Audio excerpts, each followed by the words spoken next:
এসে গেছে দেখো। চুল ছাড়া মেয়েদের মুখশ্রী একেবারে বিচ্ছিরি লাগে। শান্তি দিদি, তোমার চুল এত লম্বা আর ঘন, এর রহস্যটা কি? কিছু উপায় বলে দাও, তাতে হয়তো লোকের মাথায় চুল গজাতে পারে। এটারও আবার কোনো উপায় আছে নাকি দিদি? এটা তো আমার জন্মগতই। আমিও তো সেই জল আর সাবানই ব্যবহার করি, যেটা সবাই করে। হ্যাঁ শান্তি দিদি, চুল তোমার মতো লম্বা আর ঘন না হলে চলবে, কিন্তু ভগবান যেন কাউকে ন্যাড়া না বানায়। যদি স্ত্রীর মাথায় চুল না থাকে, তাহলে স্বামী বাইরে এমন কাউকে খুঁজে নেবে যার চুল আছে।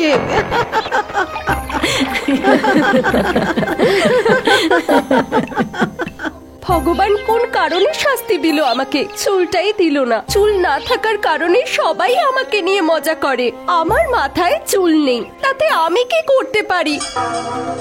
আরে ওই দেখো, ওই কলসির ভারে ওর বাদ বাকি চুলগুলো যেন ঝরে না যায়। আরে ভাই আসতে বল, ও শুনে নেবে। আমার তো মনে হয় ওর স্বামী এই জন্যই ওকে ছেড়ে দিয়ে শহরে গিয়ে চাকরি করছে। আমার তো সন্দেহ হচ্ছে ওর বর অন্য একটা বিয়ে না করে ফেলে, আর এখানে বেচারি অনুরাধার জীবন চুল ছাড়া একলা কাটছে। যদি আমার বউয়ের মাথায় চুল না থাকতো, তাহলে তো আমি একদিনেই ছেড়ে দিতাম। আরে আসতে বল, শুনে ফেললে ফালতু ঝামেলা হবে।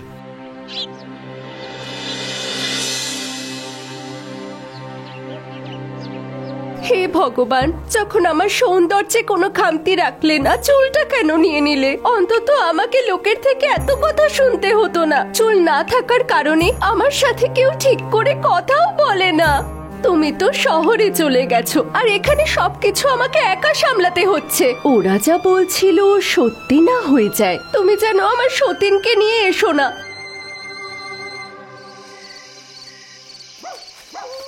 আরে ভাই তাড়াতাড়ি চল, অন্ধকার ঘনিয়ে এসেছে। ব্যাস, বাড়ি তো আর একটু দূরেই।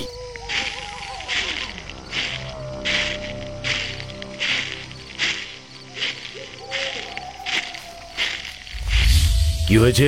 পিছনে কেউ ছিল। কেউ তো নেই, তাড়াতাড়ি চল।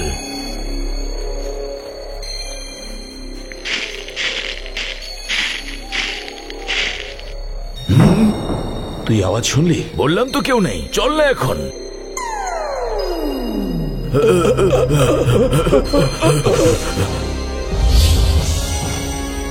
বাঁচাও বাঁচাও বাঁচাও বাঁচাও বাঁচাও আমাদের, বাঁচাও বাঁচাও বাঁচাও।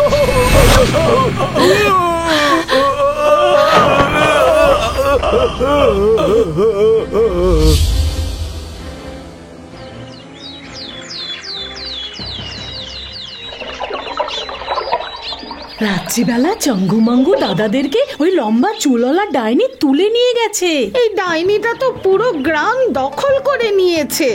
মানুষ রাত্রে বাইরে বেরোনো বন্ধ করে দিয়েছে দিদি। কে জানে ওই ডাইনিটাকে কে শেষ করবে। দিদি, আমি শুনেছি ওর সব শক্তি ওর চুলের মধ্যে আছে। যদি কেউ চুল কেটে দেয়, তাহলে ওই ডাইনিটাও আর থাকবে না, আর ওর সব শক্তি শেষ হয়ে যাবে। কিন্তু এই বিড়ালের গলায় ঘন্টাটা বাঁধবেটাকে? কেই বা নিজে নিজের মৃত্যু ডাকবে? এটা একমাত্র কোনো শক্তিশালী মানুষই করতে পারে। রাত্রিরে বেরোনোটা সুরক্ষিত নয়, জানি না কবে কোথা থেকে কি হয়ে যাবে। ঠিক বলেছিস ভাই, কিন্তু ওকে মেরে ফেলার কোনো উপায় তো নেই। উপায় আছে, ওর চুল খুব লম্বা, যদি কেউ কেটে দেয় তাহলে ডাইনিটা নিজেই শেষ হয়ে যাবে। ভাই, চুল কাটার আগে ওই ডাইনি আমাদের গলা কেটে দেবে। কোনো শক্তিশালী মানুষই এটা করতে পারবে, বুঝেছিস? সবাই তো দেখছি ডাইনিকে নিয়ে ব্যস্ত আছে। ভালোই হয়েছে, একটা দিন তো শান্তিতে বাঁচতে পারবো। ওই ডাইনির ভালো হোক, যার জন্য এই একটা দিন আমাকে লোকের টিটকিরি শুনতে হবে না।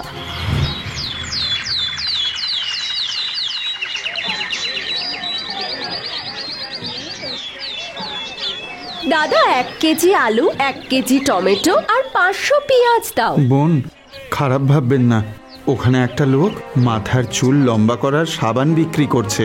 আপনি একবার কিনে দেখুনই না, হয়তো আপনি উপকার পাবেন। দাদা, আমি যেমন আছি ঠিক আছি। ক্লান্ত হয়ে গেছি আমি চুল নিয়ে ভাবতে ভাবতে। আর আমার কিচ্ছু চাই না। এই নিন সবজির টাকা। দেখুন, কেউ তো আগে থেকে কিছু বলতে পারে না। কে জানে, হয়তো আপনার উপকারে লাগলো এই সাবান। এবার আপনি ভেবে দেখুন।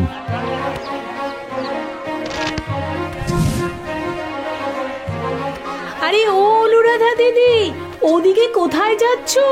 এদিকে এসো। হ্যাঁ দিদি, তোমার সমস্যার সমাধান নিয়ে এসেছে এই দাদা।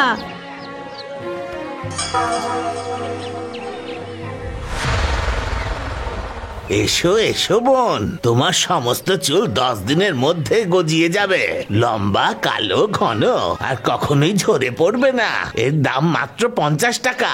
দাগ ঢাকতে লাভ হবে। আর যদি চুল না গজায় তখন? এই আমাদের পূর্বপুরুষের কাজ বোন। এই আয়ুর্বেদিক সাবান চলছে গত 200 বছর ধরে, বুঝলে? নিয়ে নাও দিদি। নিয়ে নাও অনুরাধা দিদি, কে বলতে পারে হয়তো কাজে লেগে গেল। আর যদি কাজ নাও করে তাতেও তো অসুবিধে নেই। যেমন আছো তেমনই চুল ছাড়া থাকবে, মানে বলতে চাইছে যে আগের মতনই থাকবে। ঠিক আছে দাদা, দিয়ে দিন একটা সাবান।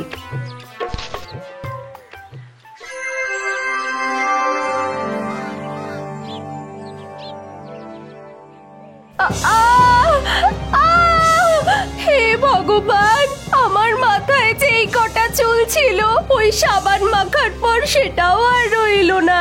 এবার তো লোকের কথা শুনতে শুনতে আমি মরে যাব। না না, আমি বরং এই গ্রাম ছেড়ে ওনার কাছে শহরেই চলে যাব, আর এক মুহূর্ত এখানে নয়।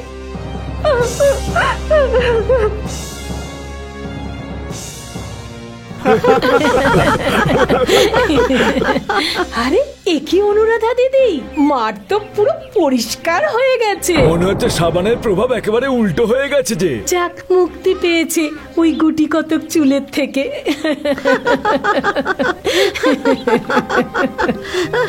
অনুরাধা, তুমি কি গ্রাম ছেড়ে চলে যাচ্ছ? এরকম ভাবে যেও না অনুরাধা বোন, একমাত্র তুমি আছো যে গ্রামের প্রত্যেকটা মেয়েদের থেকে আলাদা দেখতে।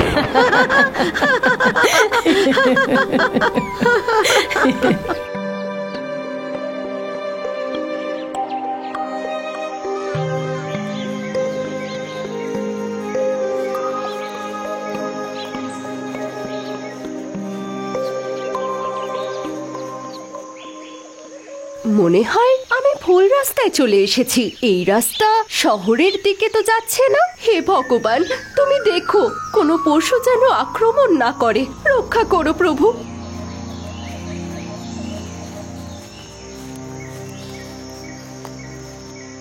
জঙ্গলের মধ্যে এই পুরো বাড়িটা আবার কার? একবার গিয়ে দেখি যদি কোনো সাহায্য পাওয়া যায়। হে ভগবান, এটা তো সেই লম্বা চুলওয়ালা ডাইনি। যদি ও আমাকে দেখে ফেলে নিশ্চয়ই খেয়ে ফেলবে। খাবারের কথাই মনে পড়ে গেল, আমার তো খুব খিদে পেয়েছে। খিদেতে যদি মাথা ঘুরে যায় তাহলে তো এখানেই পড়ে থাকবো। ভেতরে তো অনেক খাবার রয়েছে দেখছি, আর এই ডাইনিটাও তো ঘুমোচ্ছে। আমি বরং খাবারগুলো খেয়ে নিই।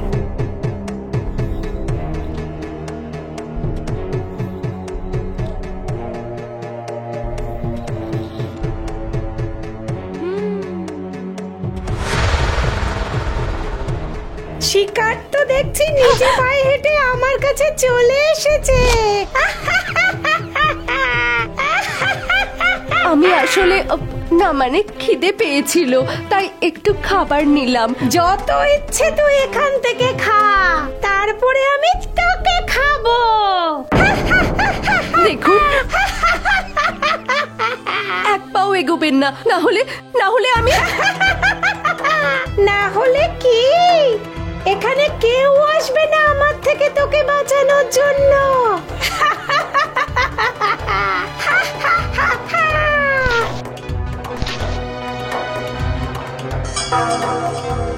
আমি শুনেছি ওর সব শক্তি ওর চুলের মধ্যে আছে। যদি কেউ ওর চুল কেটে দেয় তাহলে ওই ডাইনিটাও আর থাকবে না, আর ওর সব শক্তি শেষ হয়ে যাবে।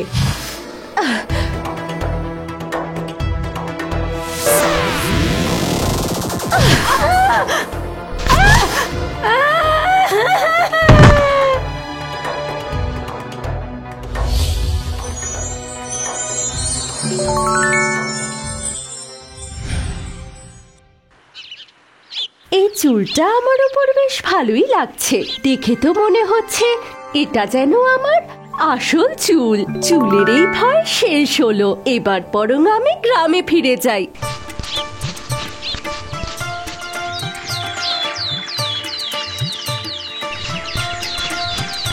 আরে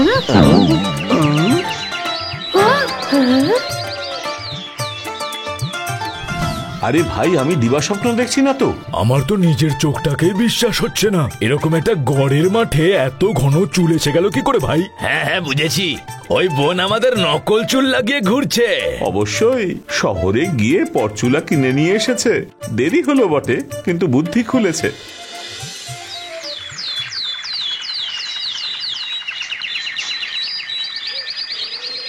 অনুরাধা দিদি, এত লম্বা চুল! নকল নিশ্চয়ই দিদি, একদিনে কি আর এত লম্বা চুল হয়? নকল চুল লাগানোর হলে অনেক আগে লাগিয়ে ফেলতাম। এ তো অবাক কাণ্ড অনুরাধা দিদি, এত লম্বা চুল এক রাতের মধ্যে কি করে হলো? আমার তো এখনো বিশ্বাস হচ্ছে না যে এটা আসল চুল। বিশ্বাস না হলে একবার ছুঁয়ে দেখো।